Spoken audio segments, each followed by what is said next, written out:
أهلا بيكم. في الحلقة اللي فاتت اتكلمنا عن أساسيات لغة الجسد والفرق ما بينها وما بين الكلام، وهل هم متطابقين فعلا ولا لأ. وكمان عرفنا إن الرسالة أكتر من نصها بيوصل عن طريق لغة الجسد مش الكلام. أما في حلقة النهاردة هنتكلم عن معلومة ناس كتير بتتفاجئ بيها لأول مرة، وهي ليه المرأة تعتبر حادة الملاحظة أكتر من الراجل. في البداية خليني أقول لو أنت جيت قلت على شخص إن هو حاد الملاحظة أو سريع البديهة، فده من غير ما تحس اعتراف منك بحاجتين: إن هو بيقدر يسمع الكلام ويراقب لغة الجسد ويقارن ما بينهم. فلما بقول على شخص أنا حاسس إنه بيكذب عليا، فأنت غالبا قصدك إنه كلامه مش ماشي مع جسمه. فمخ المرأة مصمم أو بيتفوق على مخ الراجل في إنه بيقدر يلتقط الإشارات الغير لفظية، وكمان يقدر يشوف التفاصيل الصغيرة. وده بيفسر ليه قليل من الرجالة تقدر تكذب على مراتاتها من غير ما تتكشف، وكمان ليه معظم الستات تقدر تخدع الراجل من غير ما يحس.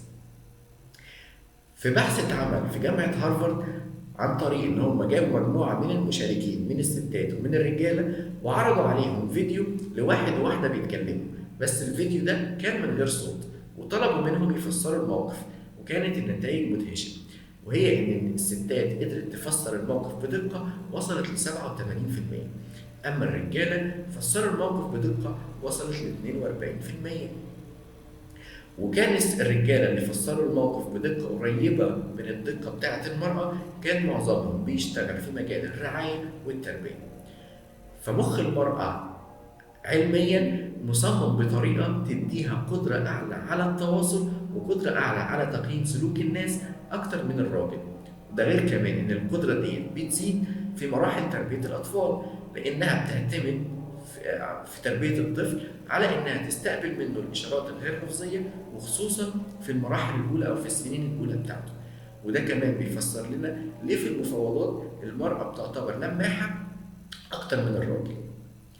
وفي تصوير للمخ بأشعة الرنين المغناطيسي لقوا إن مخ معظم النساء بيبقى فيه من 14 ل 16 منطقة مخصصة في تقييم سلوك الناس، بعكس معظم الرجالة اللي لقوا إن عندهم من 4 ل 6 مناطق بس. وده بيفسر لنا ليه المرأة لما بتيجي مثلا تخش قاعة أفراح تقدر تحدد طبيعة العلاقات اللي موجودة ما بين الناس أو ما بين الزوج وزوجته بشكل كويس، مين مثلا مرتاح مع مين ومين مع خلاف مع مين وهكذا. وكمان بيفسر من وجهة نظرها للرجالة ما بتتكلمش، وكمان بيفسر من وجهة نظر الرجالة للستات ما بتبطلش كلام. وزي ما ذكر في كتاب Why Men Don't Listen and Women Can't Read Maps، فإن مخ المرأة يقدر يتعامل مع أكتر من مسار في وقت واحد.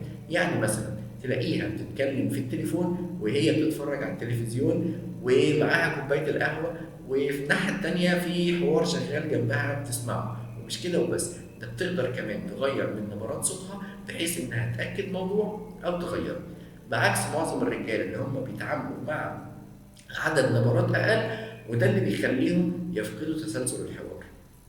أما بالنسبة للدجالين، فأنت لو رحت لواحد منهم فأنت في الغالب هتندهش إنه يعرف عنك معلومات أنت نفسك ما قلتهاش لحد قبل كده. وده ببساطة لأنه بيعتمد على تقنية اسمها تقنية القراءة الباردة. والتقنية ديت عبارة إن هو بيلاحظ أو بيراقب بشكل دقيق جدا لغة الجسد بتاعتك، وبيقيس ردود الأفعال اللي بتظهر منك عن طريق الأسئلة اللي بيسألها لك والإجابات اللي بياخدها منك، وكمان الإشارات والحركات اللي أنت بتعملها أثناء الكلام، وكمان برضو المظهر العام اللي أنت بتبقى جاي بيه أو مظهرك بصفة عامة.